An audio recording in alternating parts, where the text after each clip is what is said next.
And I feel like everyone likes to talk about the quarterbacks, top 10 picks, but I want to bring up some sleepers that maybe can go at the end of the first round, maybe beginning of the second, and then could still be one of the top players of the draft. It's one of my favorite things to do, especially as a Saints fan. We don't have a high pick. Our highest pick is 28. So got to look at some guys a little farther down in that first round. So Ryan, what's one sleeper? Let's start like on defense. What's one sleeper you love that maybe, is being mocked or, projected to go down in the first round, but is one of those guys that should be, near the top? So one guy that really fascinates me is Dylan Moses, the linebacker out of Alabama. I feel like 2-3 years ago, like he was a surefire top 10 pick on trajectory. He tears his ACL. He misses his entire junior year, and then he comes back for his senior year this year. He was shaky, and it's, he talked about after the season, he played the entire year with a torn meniscus. So I don't know how he did that and still put up the production he did.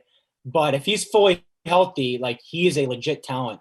The only concern with him is injury. I think he ran a 4.46 at his pro day. So the speed is there right now. He looks good. It's similar to kind of Jalen Smith, right? Like he was a surefire top pick, had the awful injury. They took a gamble on him in the second, and that worked out. Second contract hasn't really, but that's another story. So Dylan Moses, I think he's getting mocked anywhere from second to late first. So I wouldn't be shocked if I saw him in the late first, but he's a guy for me that I'm looking at on the defense. He can anchor it. He's a leader out there. So Dylan Moses for sure out of Bama, the linebacker, is someone that I think could be a sleeper in this draft.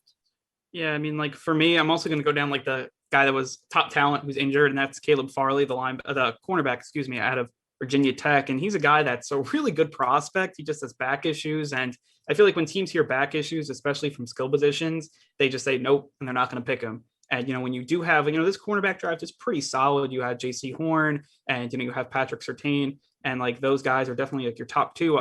I think Fairley may have more talent than them. It's just because the injuries, those kind of hold you back. And if I'm a team maybe like the Saints who need a cornerback at 28, Fairley's still on the board. The doctors are supposedly saying everything's fine with him, but, he did have back spasms in the past, and then he sat out this season, but then he needed back surgery like only like a month ago. So that to me is a little odd that you sat out the season but didn't get the surgery until now. He should be ready for training camp. I think that's kind of what the doctors are saying. But he's a guy that, really solid footwork, really good technique, and he has great ball skills. I think in 2019 he had like 4 interceptions. So he's able to get his hands on the ball, make plays. It's just kind of the injuries, the thing.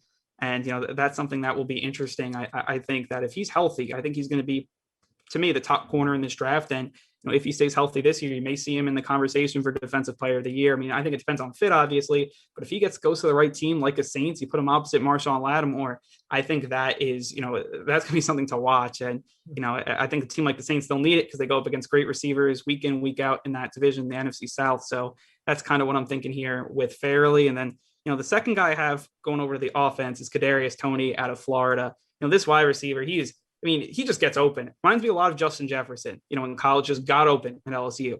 And, he ended up going into later first round, like pick 20, and ended up having just an amazing season for the Vikings. I mean, you saw him in the Senior Bowl. He was getting like 5-6 yards of separation. And like, I know the Senior Bowl, you don't want to put everything into that, but still extremely impressive, and did it throughout college. And, he was, in that Florida offense, I know he was, number 2 to Kyle Pitts, but still, I think he's got a ton of talent.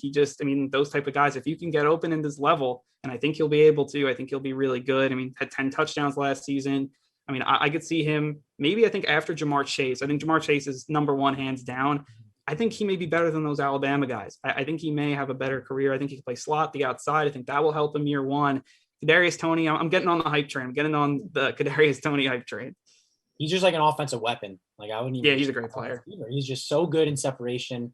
As you talked about, he gets open. One guy that I'm looking at, and I'm going to stick receivers because I think this is actually a stacked receiver class. There's maybe 7-8 guys off the top of my head who could go in any order really after Chase. And, there's going to be one guy that we're going to look at in a year from now and be like, how is this guy the 7th guy taken? And it's just going to show the depth of this class. So one guy that I'm looking at is Rashod Bateman out of Minnesota. He's such a good route runner, really crisp, and I think that'll play in the next level. He has solid hands. I'm a 40-yard dash guy. I talked about him before. He ran a 4.39 at Minnesota's Pro Day. So he's got the NFL speed to work at the next level. And I do think, like, with this collection of route running and his speed, I think it really plays. Obviously, he goes to Minnesota, and I know senior year of high school, he blows up. He gets SEC offers all over the place, but he honors his commitment to Minnesota. He breaks records every year. I know he had a huge freshman year, kept building off it. And then this year, Obviously, the Big Ten was up and down with COVID, so I think he took himself out midway through the year. Stayed healthy. Rashod Bateman, wide receiver out of Minnesota. He's a guy that I think, with his ability to run routes and his speed, I think is a guy we're going to talk about. Yeah, and I think the NFL every year, you kind of see it. I feel like the wide receivers, like everyone talks about like the top three guys, but then it ends up being like the fifth or sixth guy taken that ends up being the best receiver. It's kind of seeing it with Justin Jefferson, kind of seeing it with like a guy like Michael Thomas, who was picked in the second round. But I mean, definitely very, very interesting. I just cannot wait for this draft. And I'm not even a Jets or Giants fan. Like my team's picking 28 and I still can't wait for it. It should be definitely really, really fun.